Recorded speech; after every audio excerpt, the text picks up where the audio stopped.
Good evening, ladies and gentlemen. I'd like to extend a very warm welcome on behalf of Penguin Random House to all of you for being here this evening.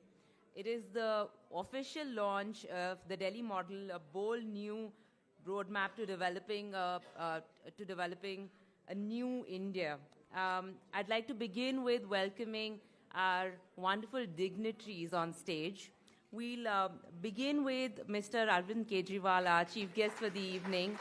And we'll have Himanshu from...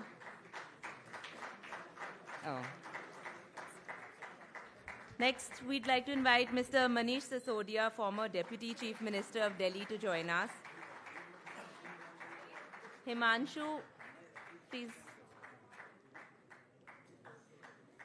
Can we also have Ms. Atishi, Chief Minister of Delhi, to come up on stage? Sakshi from Sarvodaya Kanya Vidyalaya will greet Atishi.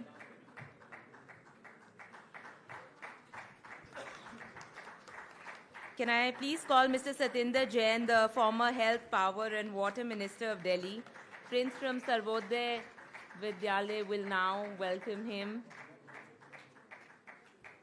Finally, can I have our author of the evening, Jasmine Shah, to please come up? Bhumi will...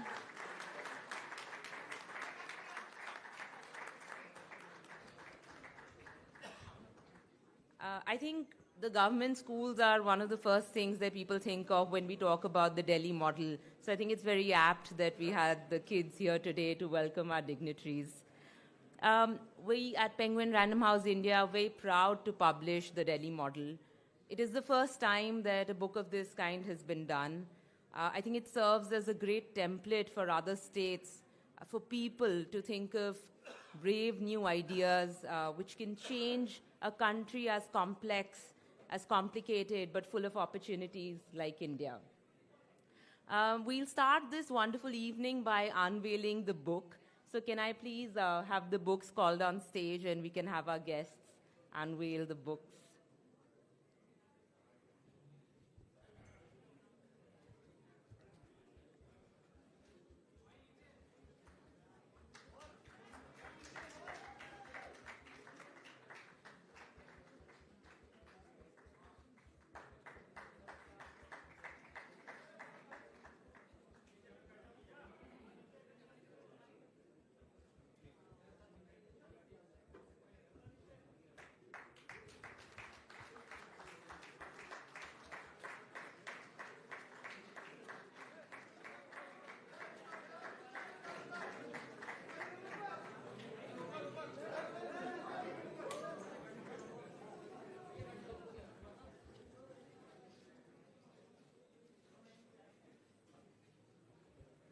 I'll give you all a brief overview of the evening and how it will progress. We'll have an address by author Jasmine Shah.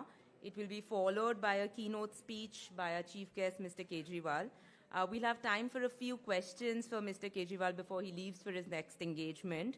Then we'll continue the interaction with the audience and it'll be moderated by our author. I now invite our author Jasmine Shah to the podium. Jasmine has served as the Vice Chairperson of the Dialogue and Development Commission, the policy think tank of the Delhi government from 2018 to 2024, and is an Aam Aadmi Party leader. He played a crucial role in shaping many reforms of the Delhi model in transport, environment, electricity, education, and the employment sectors.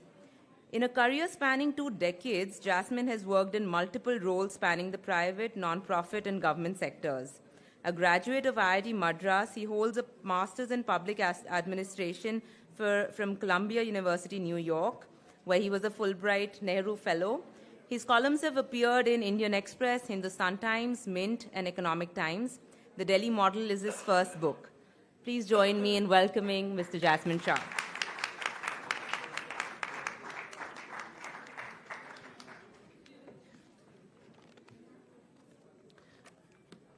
Thank you, Radhika. For those who do not know, Radhika Marwa is the editor of this book, and she's been an integral part of this journey.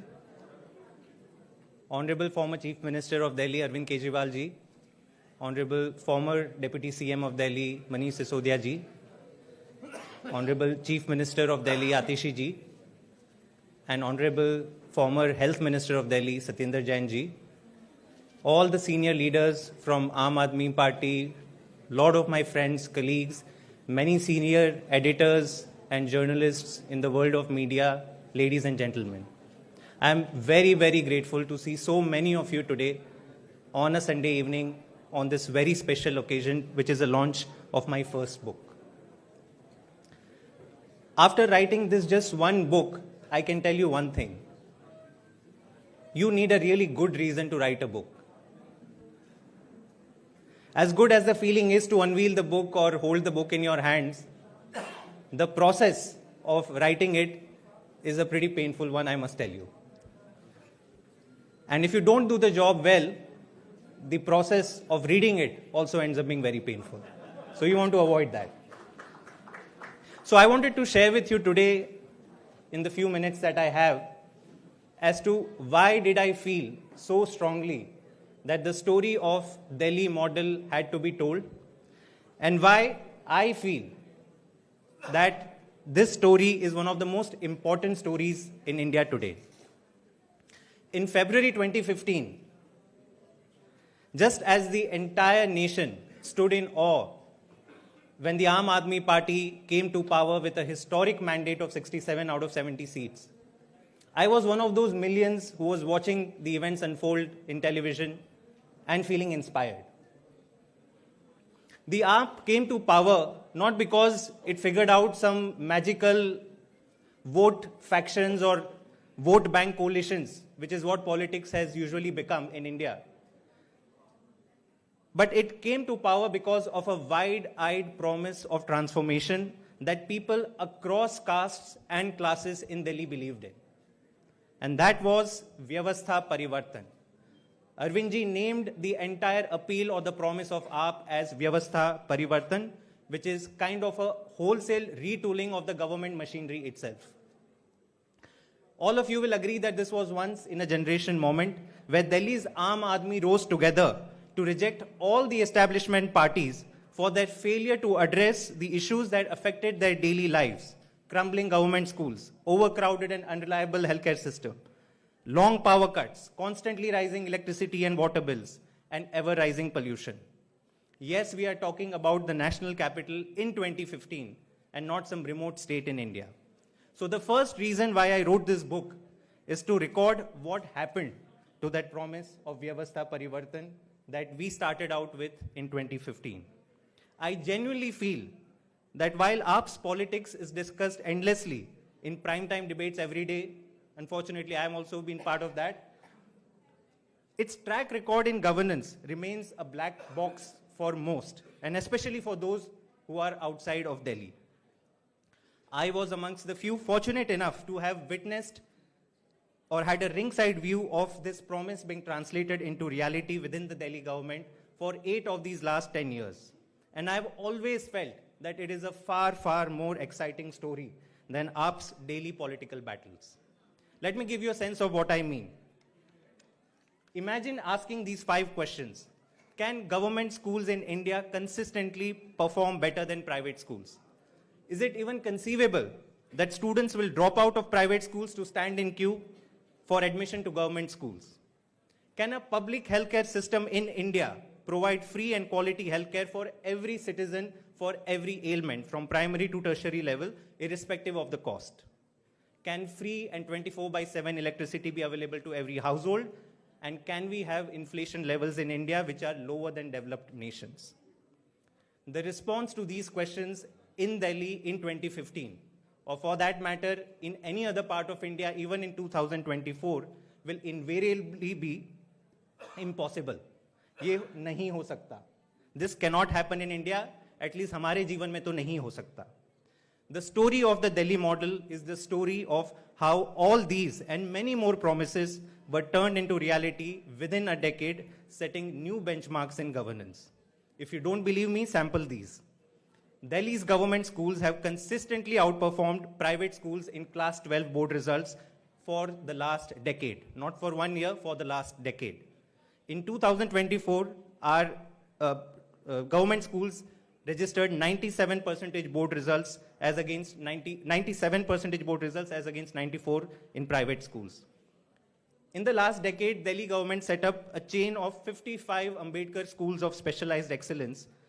In 2024, these schools received over 1,44,000 applications for just 6,000 seats, a selection rate of 4% in a government school system in India.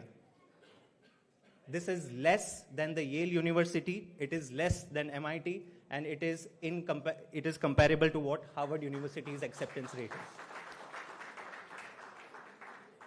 is. 70% of students from these Ambedkar schools who appeared in IIT JEE examinations this year cleared JEE mains. 70% in a government school system.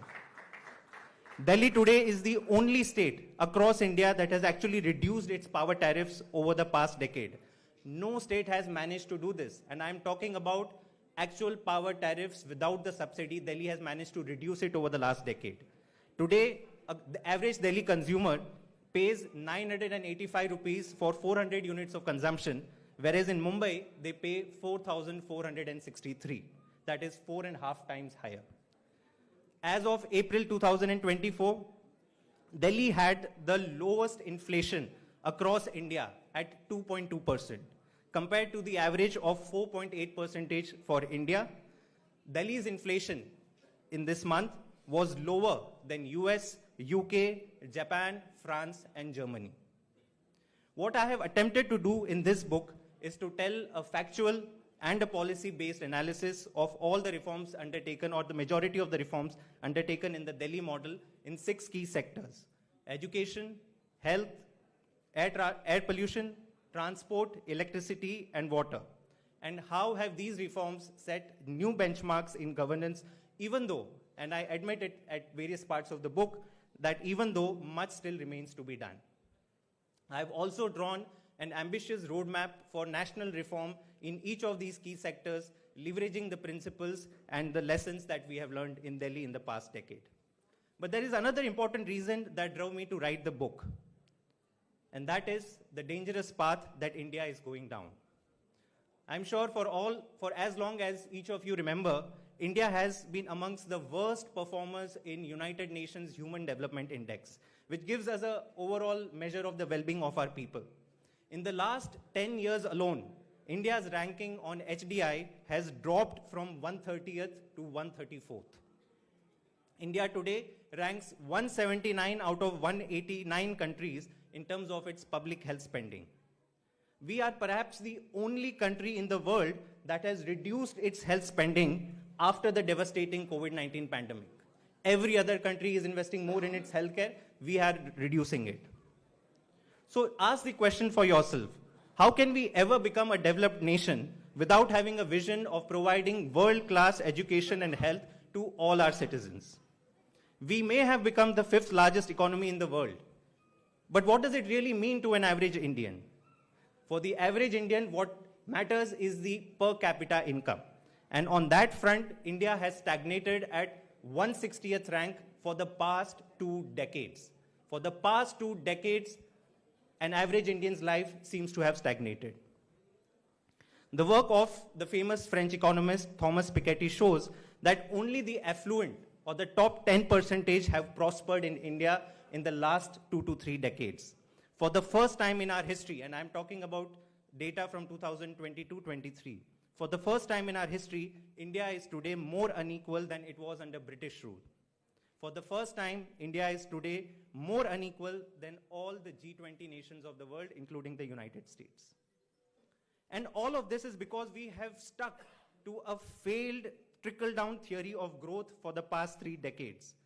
And I'm talking about both the UPA regimes and the NDA regime.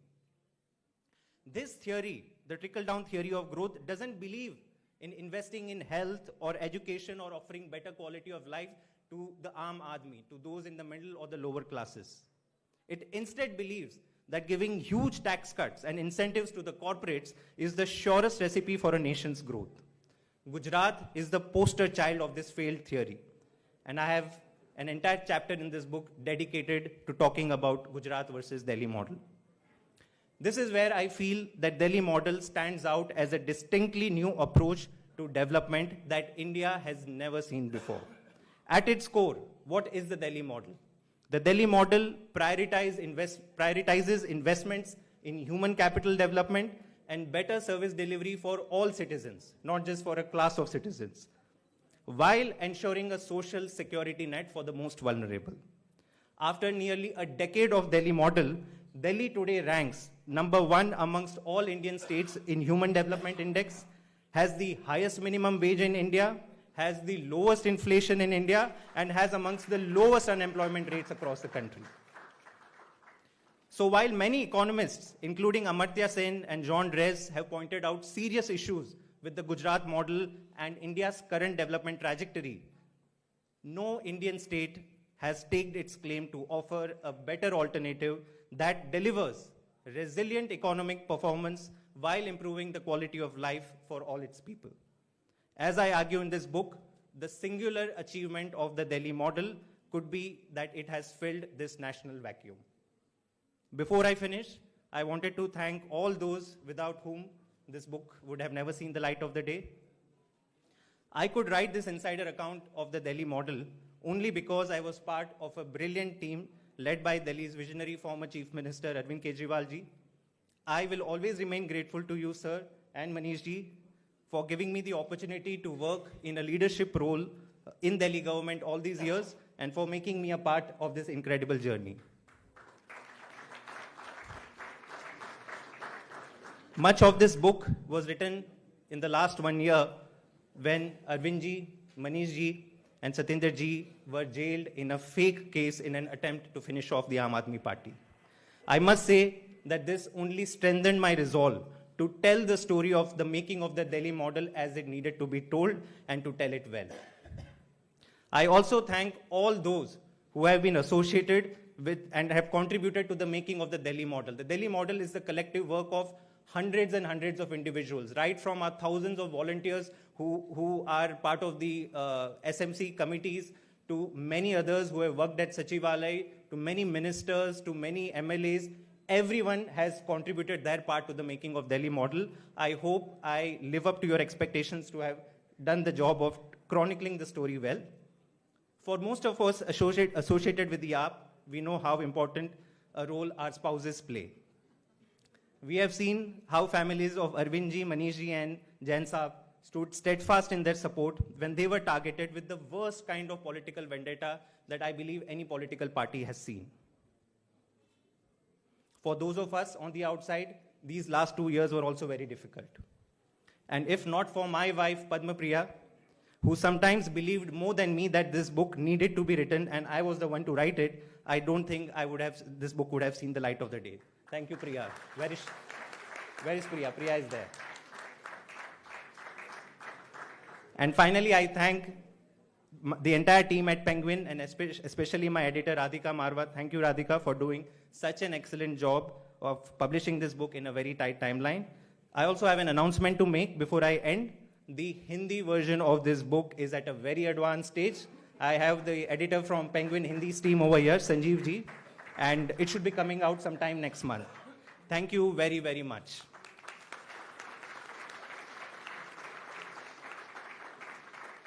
I now invite the chief guest of the evening, Honorable former Chief Minister of Delhi, Arvind Kejriwal ji.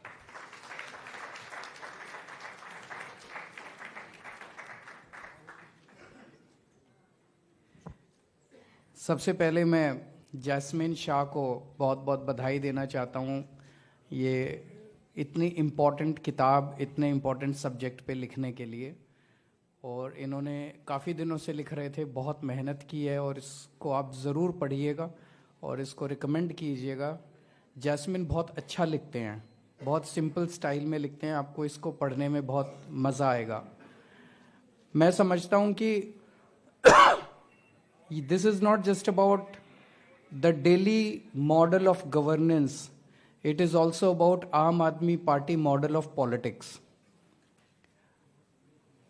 Delhi model of governance या आम आदमी party of politics क्या है?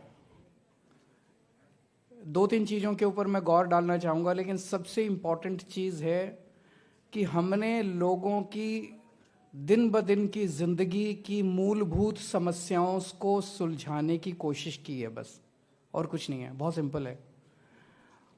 आपको बच्चों को शिक्षा चाहिए, बीमार हो जाए तो अस्पताल चाहिए, महंगाई हो गई थोड़ा सा कोई सरकार मदद कर दे, बिजली फ्री कर दे, पानी फ्री कर दे।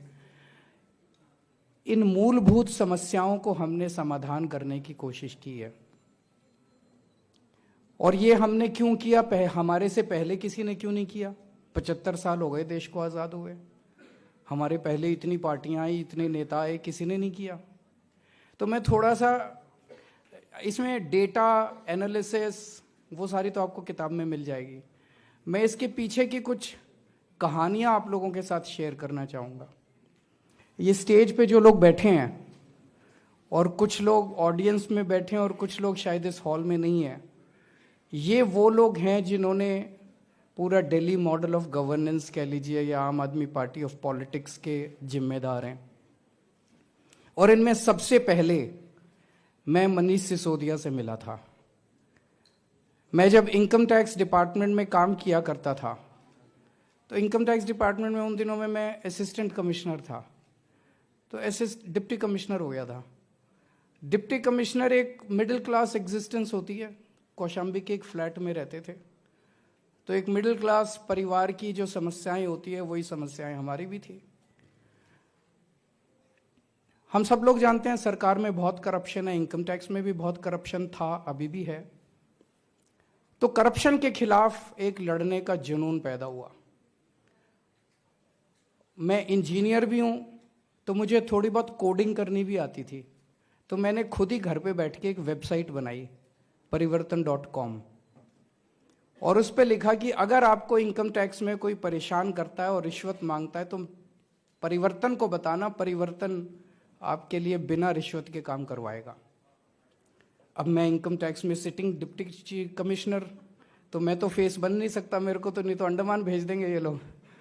मैं अपने ही डिपार्टमेंट के खिलाफ लड़ रहा था, तो आई नीडेड अ फेस। तो मैंने वेबसाइट तो बना दी, मैंने देखा उसमें हमने डाल दिया वॉलंटियर विद परिवर्तन।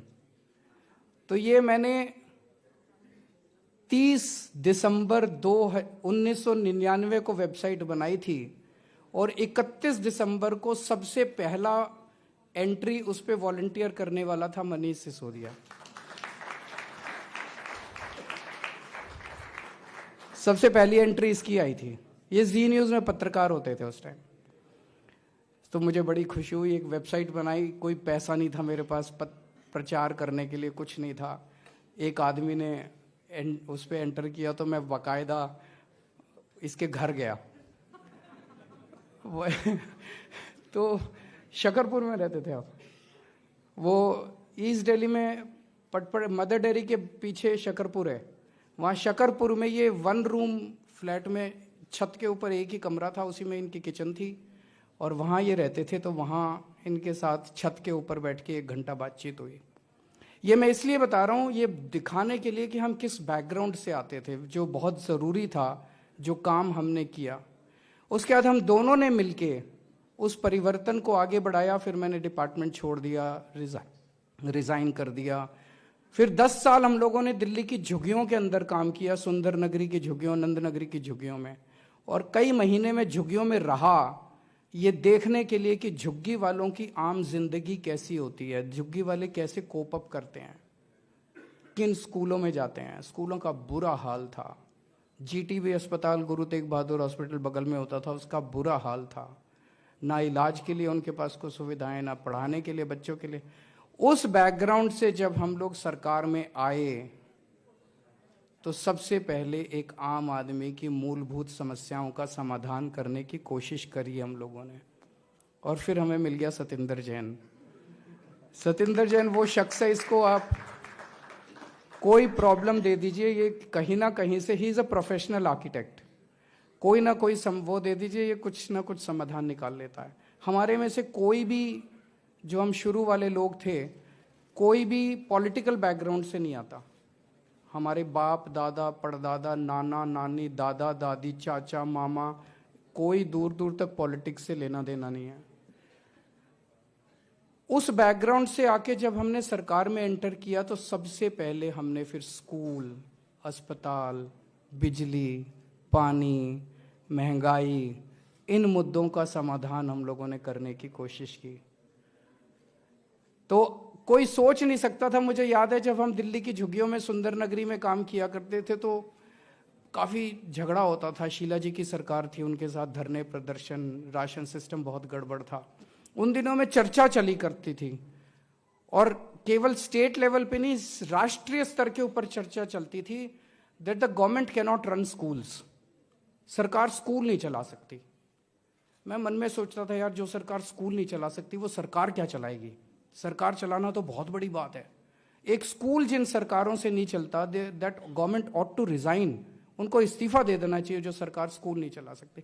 तो एक नैरेटिव तैयार किया गया था कि सरकार स्कूल नहीं चला सकती, तो इसीलिए स्कूलों को प्राइवेटाइज कर दो, चैरिटी बेसिस पे एक एक कॉरपोरेट को 2-2, 3-3 स्कूल दे दो, वो कॉरपोरेट चलाएगा स्कूल। एक नैरेटिव तैयार किया जा रहा था कि 4 स्कूल इस कंपनी को दे दो, 4 स्कूल। वो बेसिकली लैंड स्कैंडल था, बिकॉज ये सारे सरकारी स्कूल प्राइम लैंड के ऊपर दिल्ली के बीचों बीच हैं। तो वो जमीन लेके क्या करते, वो स्कूल में तो पता नहीं क्या करते, कुछ बच्चों को पढ़ाते नहीं पढ़ाते, उस जमीन के ऊपर अपना कुछ ना कुछ खड़ा कर लेते और वो करते। हमने आके इस पूरे नैरेटिव को बदला कि the government can run schools if it has the right intent to do it.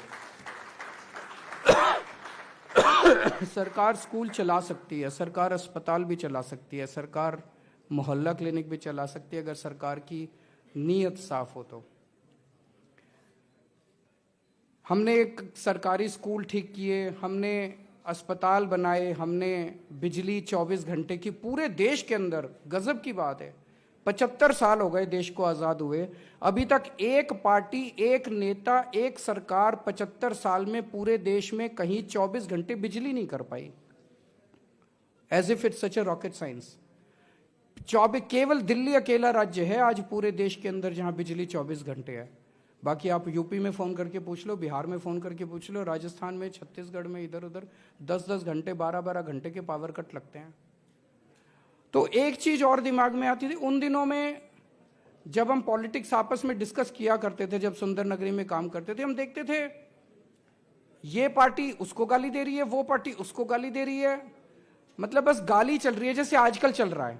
अभी दिल्ली में चुनाव आने वाले हैं, बीजेपी के पास कोई मुद्दा ही नहीं है।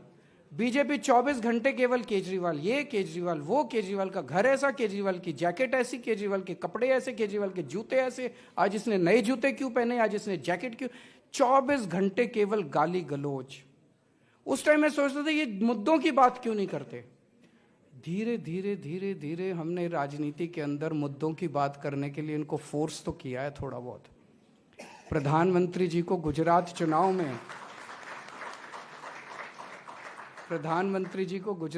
में एक फर्जी क्लासरूम बना के वहाँ जाके फोटो खिंचवानी पड़ी थी। इतना तो हमारा कंट्रीब्यूशन है देश की राजनीति के अंदर। तो धीरे धीरे हमने इनको फोर्स किया है। तो सबसे पहली जी, ये जाति के नाम पे चुनाव लड़ते थे, धर्म के नाम पे चुनाव लड़ते थे। अभी भी जब हम आपस में चर्चा कर रहे थे दिल्ली में, आज हमने सारी टिकटें अनाउंस कर दी हैं हमारे कैंडिडेट्स की, हम टिकट्स अनाउंस कर रहे थे, तो हमारे डिस्कशन में कभी भी ये नहीं आता कि ये फलानी सीट जो है ये इस जात की है इसलिए इस जाति को दे दो, उस जात की है इसलिए उस जाति को दे दो। हमारी केवल परफॉर्मेंस के बेसिस पे हमारी टिकटें बांटी जाती हैं। केवल ये देखते हैं कि कौन काम कर रहा है, किसको जनता पसंद कर रही है, कौन काम नहीं कर रहा, किसको जनता, केवल और केवल गवर्नेंस के बेसिस के ऊपर। तो गवर्नेंस के बेसिस पे चुनाव लड़े जा सकते हैं और चुनाव जीते जा सकते हैं, ये हमने इस देश के अंदर साबित करके दिखा दिया।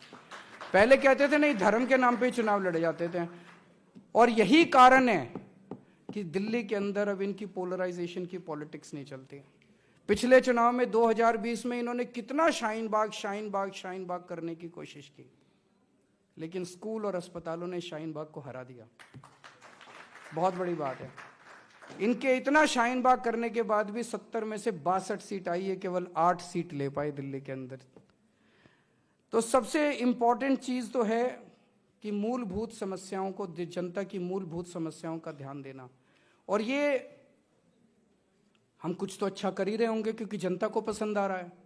जो कुछ भी हम कर रहे हैं, 3 बार तो दिल्ली में चुनाव जीत चुके, अब चौथा चुनाव है, उसमें भी जनता कह रही है कि सरकार तो आम आदमी पार्टी की बनेगी, 2-4 सीट ऊपर नीचे ना हो जाए, पर अब चौथी बार सरकार बनाने जा रहे हैं हम दिल्ली के अंदर।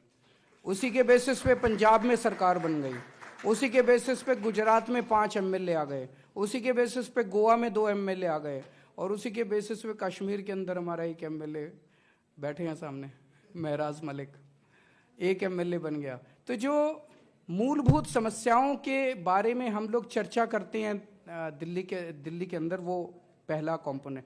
दूसरा है ईमानदारी, बहुत इंपॉर्टेंट है इस मॉडल ऑफ गवर्नेंस में या इस पॉलिटिक्स में। ईमानदारी होनी चाहिए, अच्छी बात है, लेकिन सबसे इंपॉर्टेंट है पैसा कहाँ से आएगा। इतने स्कूल बनाने का, इतने अस्पताल बनाने का, फ्री में इलाज करने का, फ्री में शिक्षा देने का, फ्री में बिजली देने का, फ्री में पानी देने का, फ्री में बस यात्रा करने का, तीर्थ यात्रा कराने का, और अब 2100 रुपये हर महिला को देने का, इतना पैसा कहाँ से आएगा। पैसा तो तभी आएगा जब ईमानदारी से काम कर करके पैसा बचाओगे। तो वो हमने ईमानदारी से काम कर करके पैसा खूब बचाया दिल्ली के अंदर, और उसी पैसे से हमने ना केवल मूलभूत समस्याएं दी लोगों को, मैं चैलेंज के साथ कह सकता हूं जितना इंफ्रास्ट्रक्चर का डेवलपमेंट पिछले 10 साल के अंदर दिल्ली में हुआ, उसके पहले 65 साल के अंदर दिल्ली में नहीं हुआ था। पिछले 65 साल में दिल्ली में 62 फ्लाईओवर बने। हमारी सरकार के पहले, हमारी सरकार 2015 में बनी थी। आज़ादी के बाद पहले 65 साल में दिल्ली में 62 फ्लाईओवर बने थे। हमारे 10 साल में दिल्ली में 38 नए फ्लाईओवर बने हैं। हमारे से पहले दिल्ली मेट्रो 200 किलोमीटर बनी थी। हमारे 10 साल के अंदर 250 किलोमीटर ऐड किया है, 450 किलोमीटर दिल्ली मेट्रो बनी है। हमने पिछले 10 साल में 10,000 किलोमीटर की नई सड़कें बनवाई हैं, 6800 किलोमीटर की नई सीवर लाइन डाली है, 6800 किलोमीटर की नालियां बनवाई हैं, ड्रेन्स बनवाई हैं, 4000 किलोमीटर की नई पानी की पाइपलाइन डलवाई है, 4 लाख नई स्ट्रीट लाइट्स लगवाई है। पहले 66,000 स्ट्रीट लाइट्स होती थी दिल्ली में, हमने 4 लाख स्ट्रीट लाइट्स लगवाई है। पहले मुश्किल से 10-15 हज़ार सीसीटीवी कैमरे होते थे, हमने 3 लाख सीसीटीवी कैमरे लगाए हैं। पर स्क्वायर किलोमीटर डेंसिटी के हिसाब से आज New York, Tokyo, London, France, Paris, जो मर्जी पूरे दुनिया के अंदर सबसे डेंसिटी जो है सीसीटीवी कैमरों की सबसे ज्यादा दिल्ली के अंदर है आज पूरे दुनिया के अंदर। उनका मॉडल ऑफ गवर्नेंस क्या है? उनका मॉडल ऑफ गवर्नेंस जो अभी जैस्मिन बता रहे थे वो है कि बेसिकली तो ये है कि सारा सरकारी पैसा कहाँ खर्च होना चाहिए।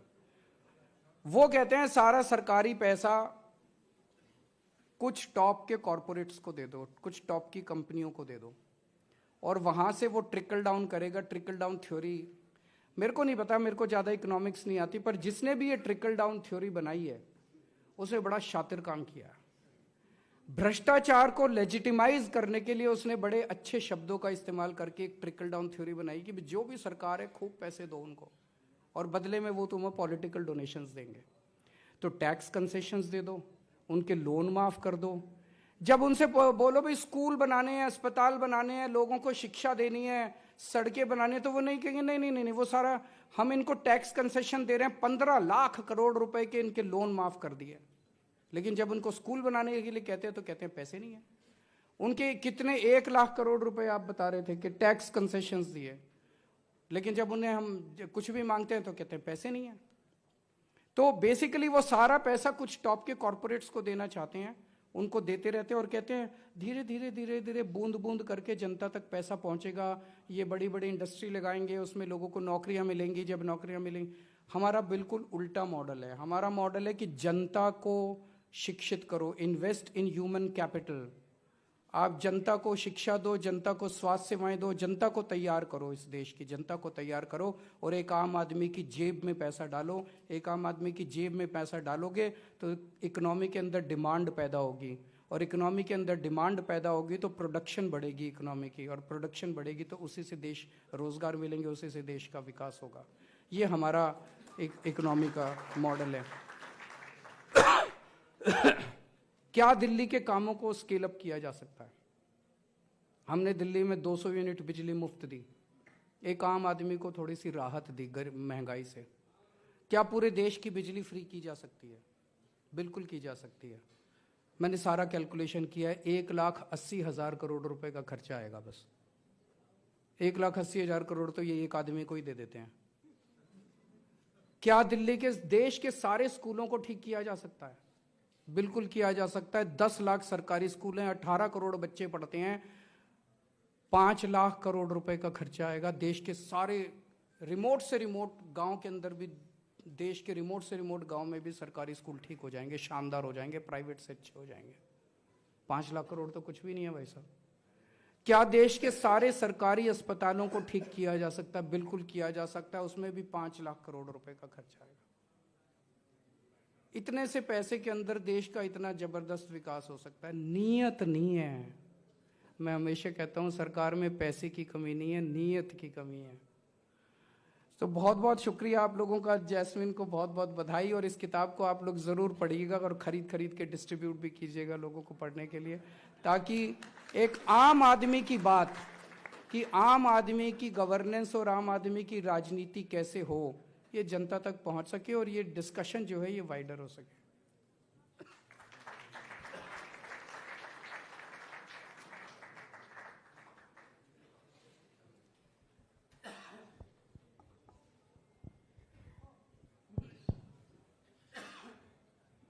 आई नो आज हम थोड़ा लेट चल रहे हैं, तो अरविंद जी से बस हम कुछ मिनट उनसे ज़्यादा लेंगे।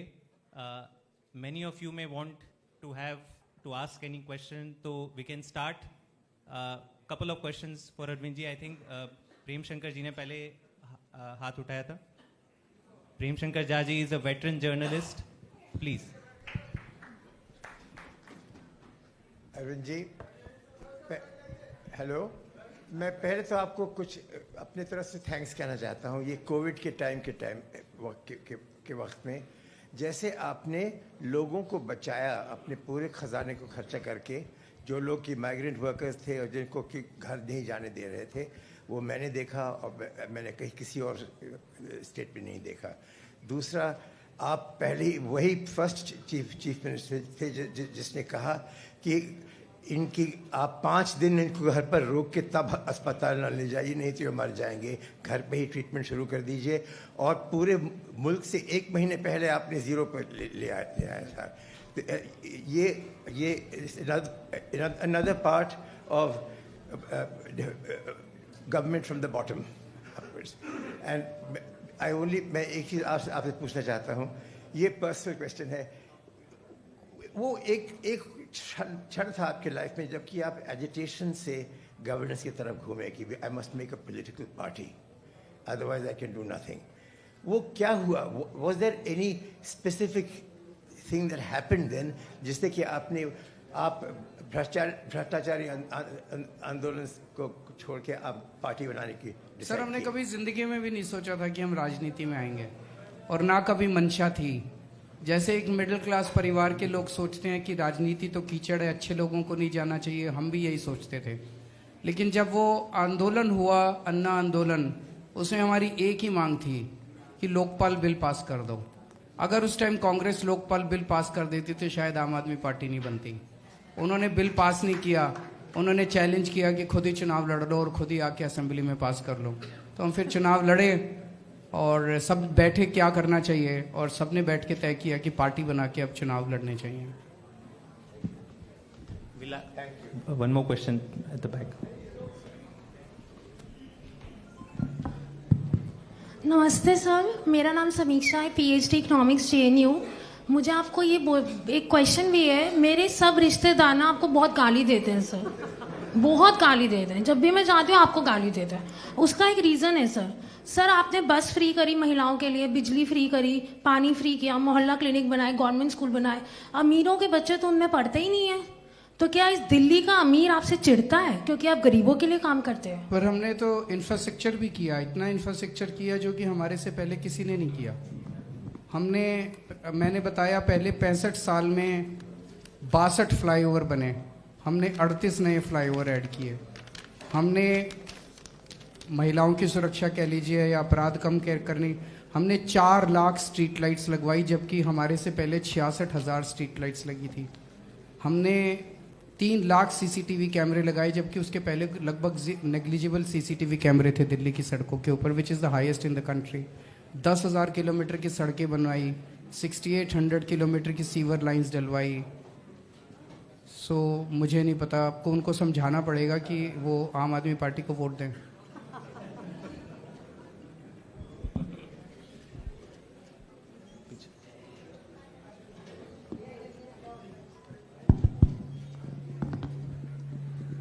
हेलो सर, मेरा नाम मैं करमानिया। एक चीज और बोलना चाहता हूं, इस पूरे नैरेटिव को अमीर और गरीब के अंदर बांट के देखना थोड़ा सा ओवर सिंप्लीफिकेशन है। क्योंकि पहली चीज तो अब 24 घंटे बिजली, आपके रिलेटिव दिल्ली में रहते हैं, दिल्ली में उनके 24 घंटे बिजली आती है, तो उनसे पूछना कि उनकी पार्टी के किस राज्य में 24 घंटे बिजली आती है। एक राज्य बता देना। गुजरात में 30 साल से उनकी सरकार है, फिर भी वो 24 घंटे बिजली नहीं दे पाए। तो कुछ तो अच्छा किया ना, उनको भी फायदा हुआ 24 घंटे बिजली का, है ना। 8-8 घंटे के पहले पावर कट लगते थे दिल्ली में। दूसरी चीज, अगर अच्छे सरकारी स्कूल हो गए और इस देश के गरीब बच्चों को अच्छी शिक्षा मिल गई, इससे बड़ा राष्ट्र निर्माण का काम कोई हो सकता है? फिर उन्होंने तो कुछ नहीं किया। इनफैक्ट उनकी पार्टी तो प्राइवेट स्कूल माफिया के साथ मिलके हर साल अनाप शनाप स्कूलों की फीसें बढ़वाते हैं। हमने आज सरकारी स्कूल इतने अच्छे कर दिए कि प्राइवेट स्कूलों को कंपटीशन दे रहे हैं, और प्राइवेट स्कूलों की फीस भी नहीं बढ़ने दी हम लोगों ने। तो ये इसको ओवर सिंप्लीफाई करके ये कहना कि हमारी सरकार से मिडिल क्लास को या अमीरों को क्या फ़ायदा हो रहा है, नज़रों का धोखा है, नज़रों का फेर है। Last question. हाँ, लास्ट क्वेश्चन प्लीज। सर, मेरा नाम करमानिया थडानी है, मैं एक एनजीओ चलाता हूँ दिल्ली में। हमने दिल्ली सरकार के साथ काफ़ी काम भी किया है। तो एक इनके सवाल जैसा ही कुछ सवाल है मेरी, बल्कि एक अलग तरह की शिकायत है आप लोगों से। जो शिक्षा, स्वास्थ्य वगैरह में आपने बहुत अच्छे काम किए, उनको तो आपने एडवर्टाइज किया है। बुक में बहुत अच्छी बात है, मैंने देखा रोजगार के बारे में लिखा है कि आपने रोजगार में क्या काम किए हैं। दिल्ली में जैसे अब एग्रीकल्चर काफ़ी कम है, किसानों के लिए भी आपने काम किया है बहुत। और मैन्युफैक्चरिंग थोड़ा बहुत ब्रीफ ले लेता हूँ। मैन्युफैक्चरिंग दिल्ली में ज़्यादा है नहीं, फिर भी जीडीपी ग्रोथ रेट इतना हाई है। और आपने जैसे रेस्टोरेंट्स के लिए, ट्रांसपोर्ट बिजनेसेस के लिए लाइसेंस राज वगैरह कम किया, आरटीओ हटाया। इन चीज़ों को और एडवर्टाइज कीजिए, जो मिडिल क्लास को और एलीट क्लास को समझ में आए कि उनको भी फायदा हुआ है। ये बातें हैं पर इतना ज़्यादा चर्चे में नहीं है। मैं रिक्वेस्ट करूंगा कि इसको आप अपने कैंपेन्स वगैरह में और हाईलाइट कीजिए। मैं सहमत हूँ आपसे। ये इसको इस तरह से प्रेजेंट नहीं किया गया कि इस हमारे काम से मिडिल क्लास या अपर क्लास को, उसको जितना भी हमारा काम है उसको एक फ्रीबीज के रूप में प्रेजेंट किया गया, ना कि देश के विकास के रूप में उसको प्रेजेंट किया गया। मुझे दौड़ना होगा, मेरा चुनाव का कैंपेन चल रहा है, मुझे माफ़ कीजिए, पर बाकी टीम आप लोगों के साथ जारी रखेगी। Thank you so much. Thank you sir.